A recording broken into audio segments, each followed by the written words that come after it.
Okay, so I just came back from watching Joker Folie Deux at the cinema, and I immediately decided to jot down my thoughts on it as soon as it finished while they were still fresh, because what an interesting watch this was. I knew beforehand that I really wanted to discuss this movie on my channel, regardless of if it was good or not, and what better way to do that than through a new series I'm starting called Is It Worth the Watch? A very innovative name, I know. On this series, I'll be discussing recently released films while they are still relevant to ultimately determine whether or not they're worth the trip to the cinema or theatres for my US audience, aiming to keep it as spoiler free as possible. Joker Folie Deux, the sequel to the 2019 Joker film directed by Todd Phillips, is unfortunately the film to start this series. Now, Joker 2019 is a film I actually quite enjoyed, if I'm being honest. I have only seen the film once, so I could be misremembering it a bit, but from what I can remember, it did a pretty good job in introducing us to this new iteration of Joker, and it had potential to become a pretty solid series. That being said though, it wasn't exactly my favourite film of all time. I know a lot of people claim this to be the top movie of 2019, but I just can't get behind that when Parasite exists,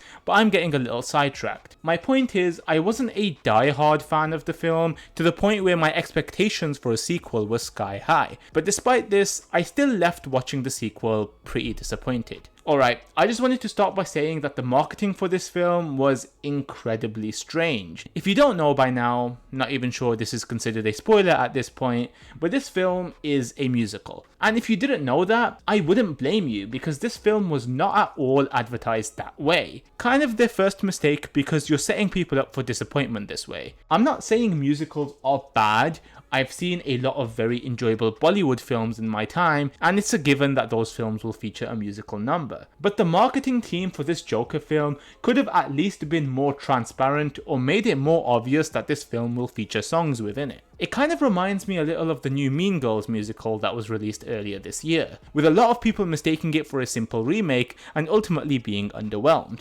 Anyway, let's get into why I think the Joker sequel was a huge fumble. In terms of the pacing, this film seems to drag quite a bit, and the songs don't really help its case in that department.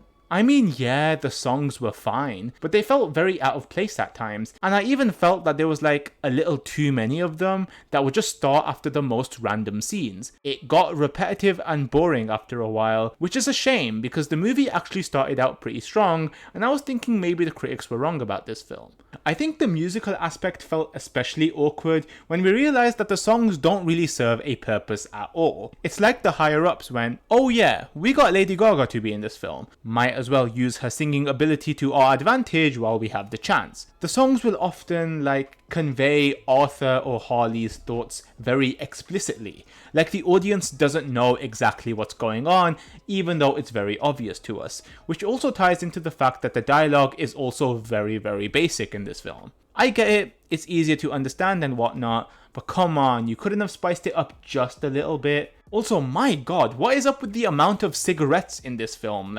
Holy shit, it's like I'm watching a Wong Kar-wai movie, this is ridiculous. Whatever, in terms of characters themselves, Joaquin, I guess, was fine as Joker, kind of like how he was in this film's predecessor, but this sequel was really supposed to be his chance to shine, but he just didn't stand out all that much. I mean, compared to the likes of Heath Ledger, it's obvious who I'm going to prefer. The thing about the Joker, just as a character, is that he's supposed to be scary, yet funny at the same time. A twisted blend who just unnerves you, and while I guess the twistedness was present here, I am not at all terrified by how awkward and at times goofy this Joker is. These traits really don't work for me in this movie, which is odd because they kind of did back in 2019, which might just be because that was an origin story, and so we didn't really get a chance to fully unpeel this character. Now let's talk about Harley Quinn, who in this movie is just gaga to me. I really don't know if this is a me thing,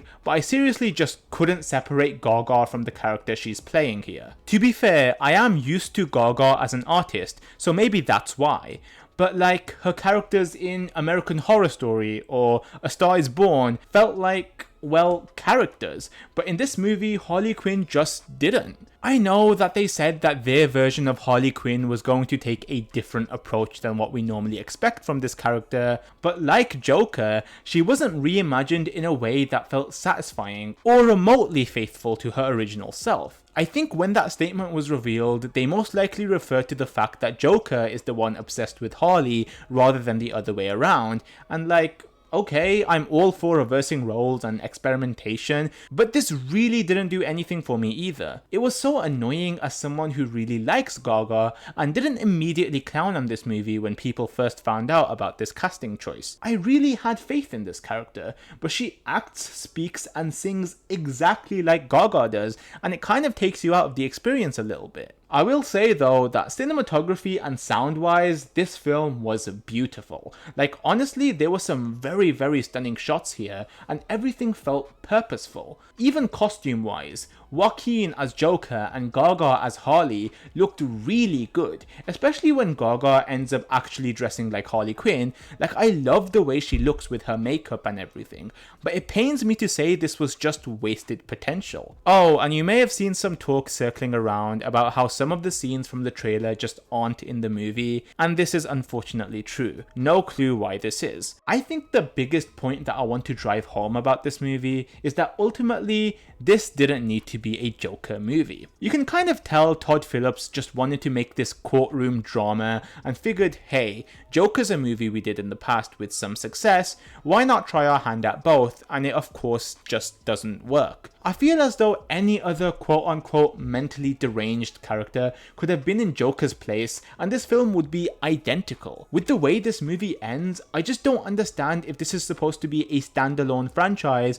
or if it is going to tie in with Batman at some point. If it's the latter, how exactly are they even planning to go about doing this? I'm just baffled if anything. There's also a very interesting character from the Batman universe who's in this film as well, but of course they do nothing with this character and his inclusion feels pointless, so I'm not even sure he's worth mentioning. I just think that if we're being honest, the Joker doesn't really work as a character without Batman being there to oppose him, and this movie is proof of that. Yes, sure, Joker is a complex character and a damn good villain, but you limit his capabilities and strengths of scheming against the unstoppable hero by making him the star, and the fact that nothing happens in this movie to suggest an existence of a heroic Batman in this world just kind of makes this franchise a huge dud in my eyes. Overall, this film is just a waste of time. Nothing really happens until the ending, and so you don't gain anything from having watched this. I have zero interest in watching this film again.